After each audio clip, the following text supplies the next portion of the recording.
En cualquier momento aparece el anticristo.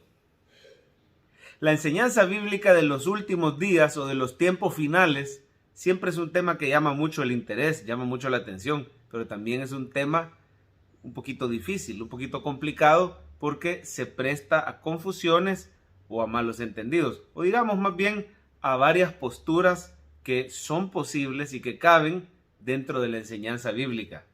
Este es un tema que se llama doctrina periférica, es decir, que no es un tema primario en la doctrina cristiana, sino que es un tema secundario a la salvación. ¿Qué quiere decir esto? Que los cristianos podemos tener ciertas diferencias en nuestra comprensión de la escatología. Alguno puede creer que el rapto va a ser antes de la gran tribulación. Otros en su estudio bíblico llegan a conclusiones un poquito diferentes, pero en lo principal estamos de acuerdo, y eso es que va a haber un anticristo y que también va a haber una segunda venida del Señor, donde el Señor va a derrotar a este anticristo. Entonces, en este video yo me quiero concentrar en hablar un poquito de estos temas que son comunes para todos los cristianos, y es el aparecimiento de este inicuo, de este hombre de pecado, así le llama la Biblia. Si vemos el capítulo 2 de la segunda carta a los tesalonicenses, nos habla bastante del tema del anticristo. Parece ser que los cristianos en Tesalónica habían caído en un error, y su error era que decían: ya en cualquier momento es el día del Señor, es decir, la segunda venida de Cristo, en cualquier momento. Entonces hasta mejor dejemos de trabajar.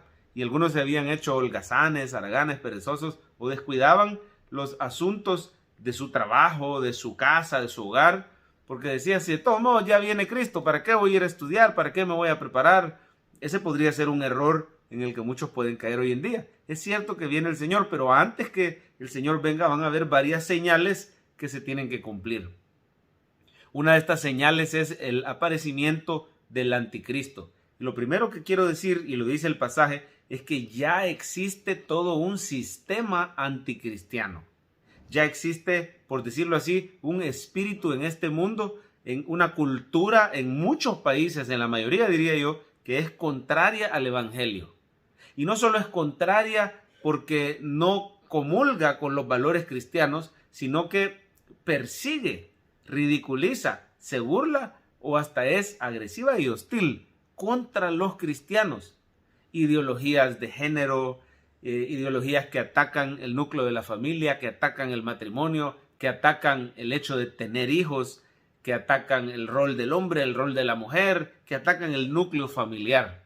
Ideologías que se oponen a la práctica del cristianismo como tal, que prohíben incluso la adoración, el evangelismo, el tener cultos cristianos. Hay todo un sistema anticristiano. Sin ir tan lejos, aquí mismo en nuestra cultura, cada vez hay más y más personas que se autodenominan ateos, ¿verdad? Y yo no creo en Dios, la religión la ven como algo malo, como algo negativo.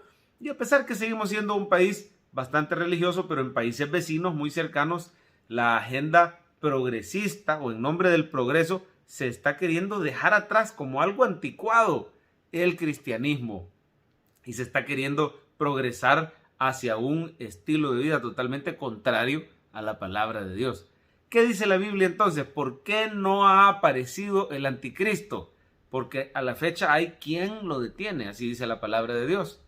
Algunos comentaristas dicen que se trata de un poder de Dios que detiene el aparecimiento del anticristo. Otros dicen que por el artículo personal que se usa en ese capítulo 2 se está refiriendo al Espíritu Santo que mora en la iglesia.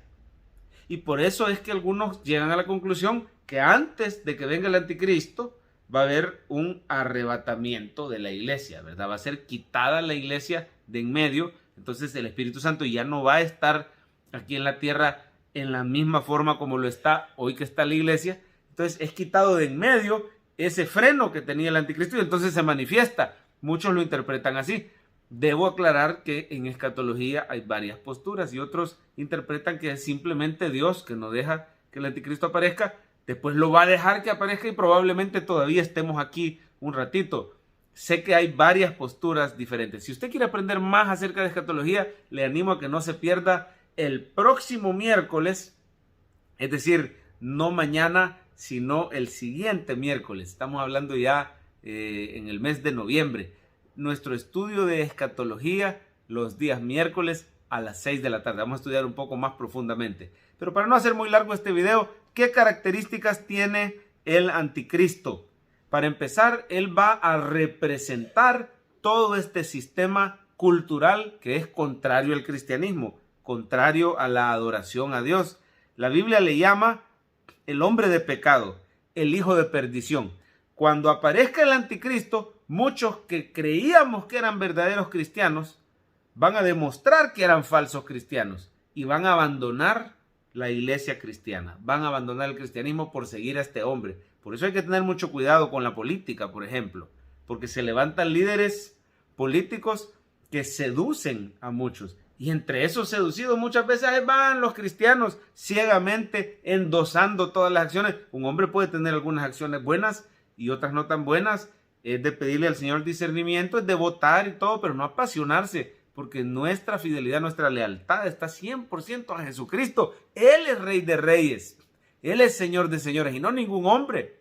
Pero muchos falsos cristianos lo van a seguir. Peor que Dios le va a permitir a este anticristo, le va a permitir que tenga señales y milagros engañosos que van a apartar a muchos. Muchos van a estar totalmente convencidos que el anticristo es de verdad un líder divino, ¿verdad? Porque va a poder hacer señales y milagros y van a apostatar de la fe.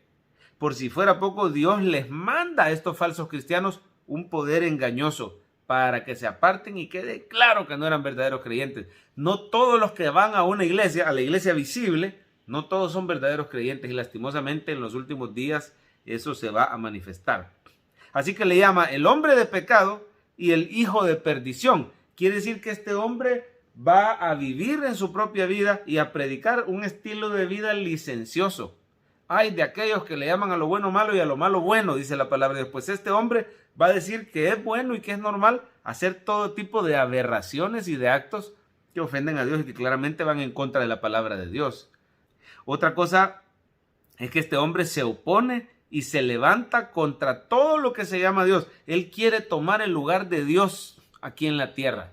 Él quiere que lo sigan a Él. Él quiere que lo adoren a Él. Él va a perseguir a los cristianos. Él va a prohibir los cultos, las reuniones.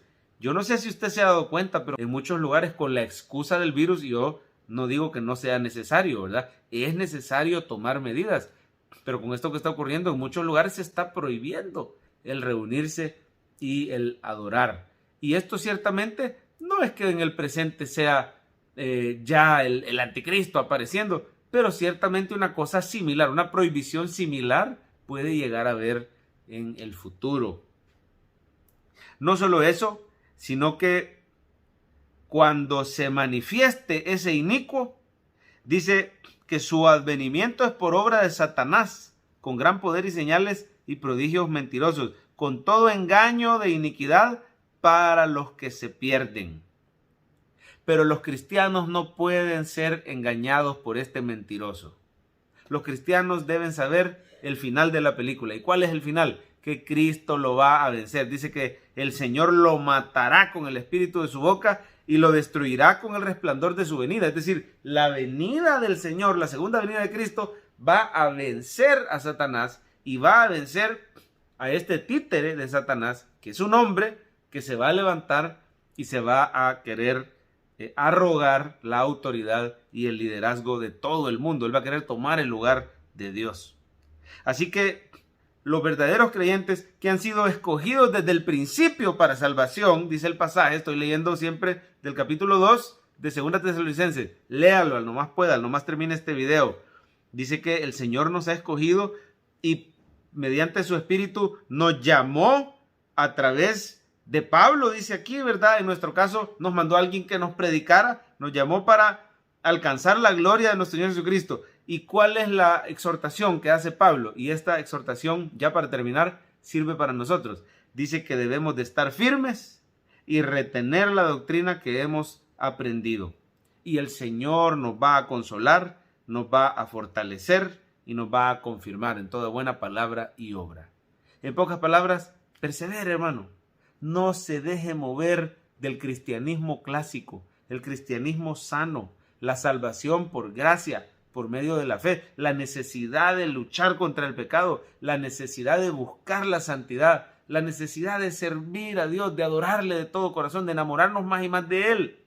No vaya a caer usted entre estos que parecían cristianos, pero se terminan apartando, siguiendo a un hombre, siguiendo falsas doctrinas que ponen su mirada en este mundo, que prometen prosperidad en este mundo. Nuestra mejor vida va a ser cuando Cristo venga por nosotros, venga por su iglesia y entonces venza al anticristo y entonces establezca su reino. Sé que no he respondido todas las preguntas que ustedes puedan tener de escatología. Sé que algunos podrán estar de acuerdo con una postura, otros con otra. Lo interesante sería estudiarlas detenidamente todas, compararlas, ver lo que dicen los pasajes bíblicos de Tesalonicenses, de Apocalipsis, de otros pasajes incluso del Antiguo Testamento. Todo lo que enseñe, bueno, los evangelios, Jesús habló mucho de los últimos días. Entonces veámoslo bien, detenidamente. Recuerde, miércoles del mes de noviembre en adelante a las 6 de la tarde en Iglesia Cefada Church. Si no le es posible, también lo vamos a estar transmitiendo en línea. Pero en fin, retengamos hasta el final nuestra fe en Jesucristo y creamos que Él es poderoso para sostenernos y alcanzar esa gloria de la mano de Él. Dios les bendiga.